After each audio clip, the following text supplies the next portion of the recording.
All right, Dogs by Nature, Rufio here. Today we're going to be looking at, again, the Ravens running game, but this time we're going to be looking at it from the Browns' perspective, how Gregg Williams last year defended these Ravens and their running game in Week 17.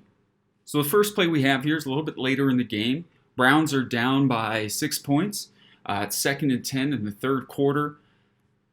Good time for the Ravens to kind of bleed clock, keep possession of this ball, and, put themselves in a situation to get a manageable third down. Browns respond to this situation by going to a man-free coverage. So they have a single high safety in the middle of the field. He has a deep kind of center field responsibility, zone responsibility back there. And then we have man-to-man coverage on every eligible receiver underneath. Now, as we've talked about in the previous videos, with this kind of arithmetic, with one safety deep and receivers matched up, one for one on the outside, the defense has a +1 advantage in the box versus a traditional offensive run. So if the offense is not willing to run the quarterback here, the defense has the numbers in the box to be able to stop the run. However, in this situation, we do see the Ravens, they were plenty willing, ready, and able to run the quarterback. Here they're running an option, and basically that option acts as the last blocker. Here we can see Avery sort of getting sucked inside just enough on that threat of the run, that threat of that downhill quarterback run, and then the running back is able to beat him around the edge. You also see Schobert running free there, but this guard who's pulling on this play has a responsibility to go block Schobert. So if that was a keep by Lamar Jackson, Jackson would be following that block and Schobert would get blocked. In the end, the result of this is not good for the Browns, right? That running back is able to turn the corner, get some 12 yards on second down, and not only put them in a manageable third down situation, he's able to pick up the first down to never get to third down at all. This is one of the tactics that Gregg Williams used to try to stop this Ravens running game, and it's effective, but it's only effective when the Ravens aren't willing to option their quarterback. When the Ravens are willing to use that option, the threat of the quarterback's legs is kind of that extra blocker. The Browns simply do not have enough people in the box here to be able to stop this run. Because from an arithmetic point of view, the numbers simply don't work here for the Browns against the quarterback running game. All right, so here we have another kind of method that Gregg Williams was using to try to defend the Ravens' kind of slew of runs and the various options that they could do with them. In this play, it's 2nd and 5. It's a little bit more of a running situation. We're later in the game, into the fourth quarter. Ravens have a lead, and they're just trying to hold on to it and drain some of this clock. So as we come to the all-22 here, we can see that this is a classic Gregg Williams play call in that it is both aggressive and it is deceptive. These are two of Gregg Williams' favorite things to do on the defensive side of the ball. The pre-snap read here for the quarterback is a too-high coverage. We have two deep safeties, and they are quite a ways off of the line of scrimmage, probably 15, 17 yards deep. Typically, if this read holds, right, if you get the coverage that the defense is kind of showing here, you're going to get one of two options. You're going to get cover 2, which is zone. So we got two deep safeties in the deep half of the field each. We have the corners rolled up, pressed. Typically pressed. There's different ways you can run it, but typically pressed up. They're typically going to have inside leverage and play kind of the flat here to their side of the field. Then we have these three underneath. In this case, this is actually Brian Body Calhoun. It's a safety corner slot guy, not a third linebacker, but it could be a third linebacker. But these three playing kind of underneath zones. So that's a zone look you could see out of this play. You could also see man-to-man. So, too high.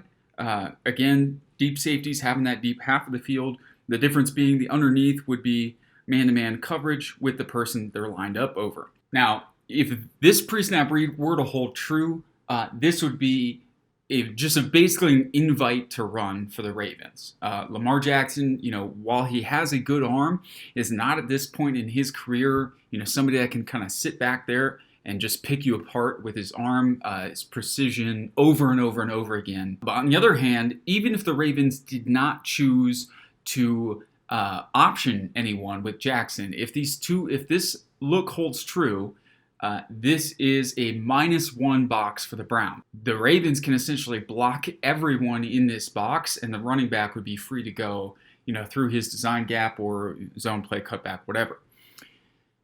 If the Ravens chose to option a player with Jackson, the Browns are now at a -2 disadvantage in the box. The Ravens can block everyone that's in the box, still leaving an open gap, and then Lamar Jackson could further option somebody else. So it's a really advantageous look for the Ravens to think about a run. But this is exactly what Gregg Williams wants them to think. Williams is actually going to bring both of these corners off of the edges, okay? And so while the safeties, give you that impression that it is a light box, the corners, as I roll this forward on the snap, are going to blitz off of the edge immediately on the snap. So essentially, big picture, what Gregg Williams is trying to do here is he's trying to have the 4 defensive linemen go inside and take the inside running lanes away. He's trying to have the linebacker on this side, who's Collins, and the safety inside, who's Body Calhoun here, kind of come right off of the edge. And then outside of them is this cornerback, okay? And then Schobert is kind of the man in the middle, and he's looking to clean up, depending on which side the run goes to, he's looking to flow to that side and kind of be there to make a tackle or clean up for somebody else. From the All-22, we get a picture of this coverage's weaknesses. You can see especially the high side of the field, the corner gets that blitz off right off the snap. You can imagine if Lamar Jackson were trying to run outside, keep it outside, and run out there, he's got a fast corner ready to chase him. That's a strength. But this receiver here is left all alone, and if this is a pass play, it's going to be the safety's responsibility to essentially match this wide receiver man-to-man. So not only have you taken your corner, who's your best kind of cover guy, out of the play and put him into the running game, right? You've put your safety, who's probably a better run player, and said, okay, you have to match up one-on-one, pure man, no help anywhere, with the other team's number 1 wide receiver. That's a difficult job for both of these guys to do, but it relies on basically the surprise of the play, the disguise. That the other team isn't going to see this coming to work, right? If you don't see this coming and you're kind of late to react to it, this corner is probably good enough to take away one route by this wide receiver. But if there's any sort of time, that wide receiver is going to have time to shake loose, and he's going to get rid of this safety. He's going to be wide open for a deep pass. It's really a play where the defense is rolling the dice and either going to give up a big play or they're going to get a big play out of it. The middle ground is pretty, it's a lot less likely than normal. Okay, so I actually like this approach from Williams, every once in a while, especially when the other team has a really great quarterback who's been sitting back there and can kind of pick you apart. You have to do something to try to confuse him, and sometimes rolling that dice and getting that big play on defense is well worth it. However, this is one of the few approaches the Browns took into the first half against this Ravens team to kind of stop the run. And so, as you do it more and more and more, the other team has seen it 3, 4, 5 times. It's really not as surprising anymore, and I think you lose that element of the play. As we look from the end zone angle here, we're going to be able to see this kind of stunt happening. We kind of have, it basically ends up being what's called a pirate stunt, which is the defensive tackle inside, defensive end inside, and then scraping on top of that with 2 players. Sometimes it can be the Mike linebacker and an outside linebacker. In this case, it's going to be the outside linebacker and that corner who's coming on the blitz. But this kind of part of this right here between these 2 players, that end man on the line of scrimmage, the linebacker behind him, is called a scrape exchange. We see that a lot against read option teams. That's one of the kind of the base responses is you send that end inside. That gives the quarterback the read to pull the ball and run outside with it.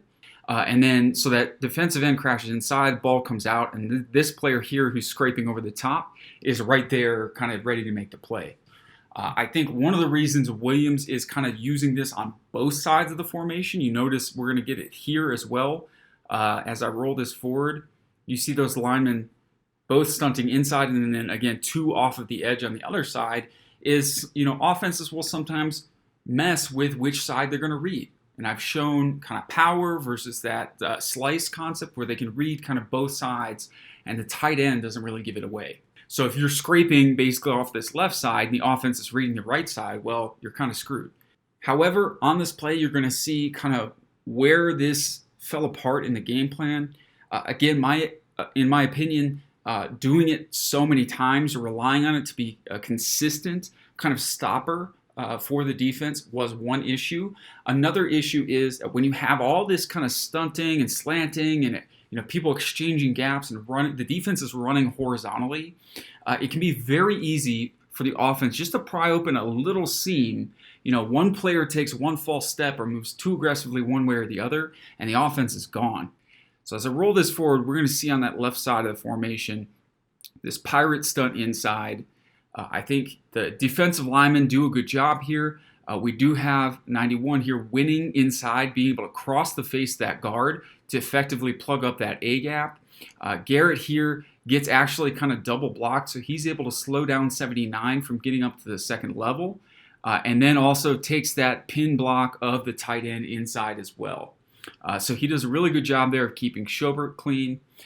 Collins here, I think, can do a little bit better. As he sees Garrett stepping down inside, I think Collins should squeeze this play a little bit tighter inside himself.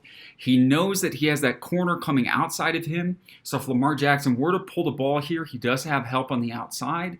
But instead, he kind of stays wide with that as a contained man and opens up this crease right here for this back. So again, this is one of the weaknesses of this type of defense. When you have all this slanting and stunting and switching, all that's needed for that offense is that little person a half step out of position. And then, Schobert's behind the play as well.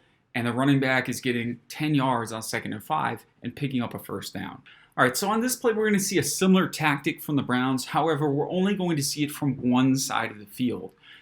From the bottom side of the field, we're going to have, this is actually Derek Kindred, who's lined up as a corner.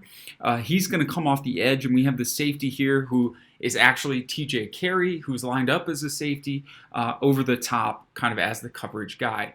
So on the snap, we can see clearly that's a blitz off the snap, and the Browns are essentially doing what they did in the previous play, but only from one side of the field. Now, here, Kindred is the quote-unquote cornerback over this wide receiver, and Carey is the quote-unquote safety deep. So, we've substituted one problem for another here.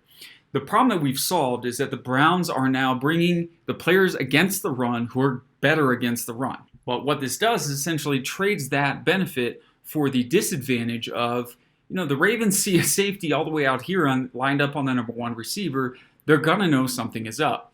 So you kind of tip your hand here. But in this case, we don't see this happening on both sides of the field. You can see in the high side, we have kind of normal off coverage here by this corner. We are not relying on either of these two players kind of triggering off the edge to even up the numbers in the box. However, I felt this play also illustrates another issue kind of with relying on this strategy as kind of the base way that you're going to stop all these runs, and that is that you're bringing players from really far away to do the jobs that you're asking them to do. Again, I think that works when you're relying on the disguise and it's kind of unpredictable and the other team hasn't seen it, 5 times in a game, 6 times in a game. So here, you're asking Kindred to become part of this box and to even up the numbers in the box, and he's coming from 10 or 15 yards away, and he's already really cheating off of this receiver. In fact, you see this receiver point, even before the snap, hey, this guy's definitely coming here. So you're kind of putting him in a bind between actually playing, where he would on the pass and being outside versus cheating to where he needs to be to stop the run, which is where he's headed. You also have this issue again with the safety, or in this case it's Carey, who's coming over the top to stop the pass. If this were a play action fake, and this receiver runs kind of a stop and go, Carey is really looking aggressively to read the quarterback's eyes and come up here to play. If this is a curl or a slant or something like that, he's really looking to get involved here. And if this is a stop and go or a stutter go, this receiver can get deep of him. There's no one back there to help. However, on this play, this also illustrates the concept that the Ravens don't need to block everyone who eventually comes into the box, meaning Kindred in this situation. All they need to do is create a little crease, a little seam, and get one of their ball carriers downhill. They only need to block people in a small area of the field. And when they are able to do that, they can break a seam and make big plays. And that's exactly what happens here. On the snap, Kindred comes in the box. You can see The Ravens don't have enough to block him, but they did have enough to block everyone inside. They hand the ball to the running back. He's able to sneak through that crease and pick up a lot of yardage, a big chunk, and a first down. Okay, so from this angle, we can see that develop a little bit more clearly. Browns have 4 down linemen. They have Schobert, Collins, and then Kindred is going to come off of the edge here.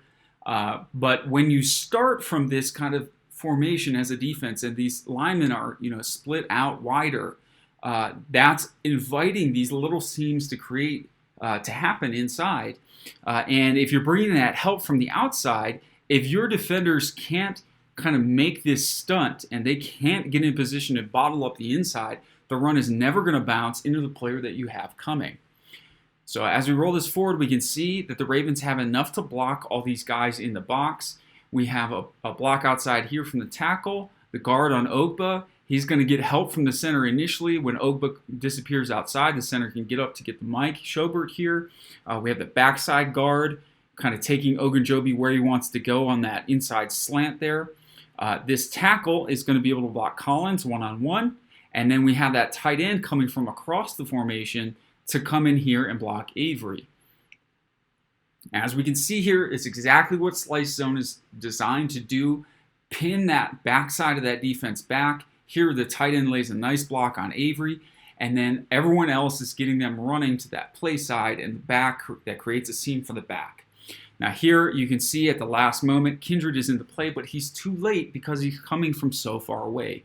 All right, so here we see the adjustment that the Browns made in the second half, and I thought it was a very good adjustment. I kind of wondered why they hadn't done this earlier or had at least a tool kind of like this in their toolkit to be able to kind of try to stop the run this way earlier.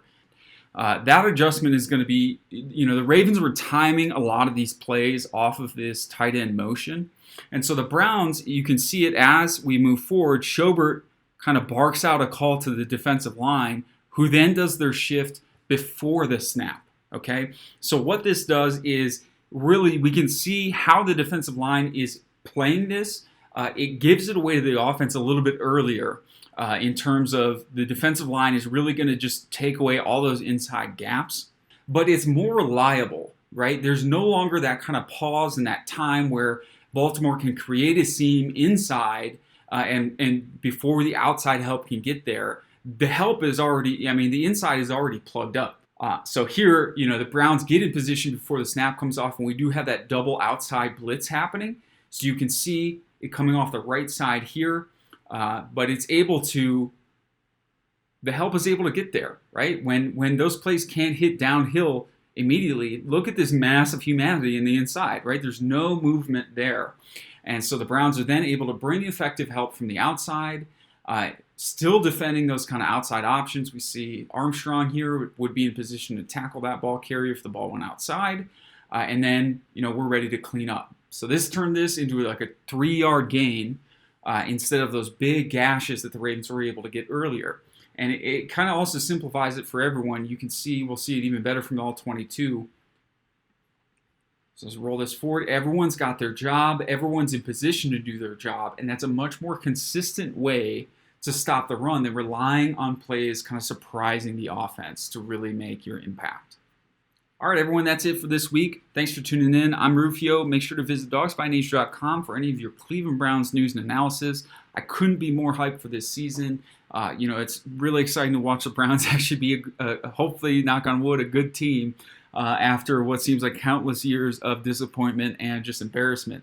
So I'm excited to see what Wilkes and that defense can do this year and what we're going to see from Lamar Jackson and the Ravens when we face them twice. So look forward to seeing y'all in the next video.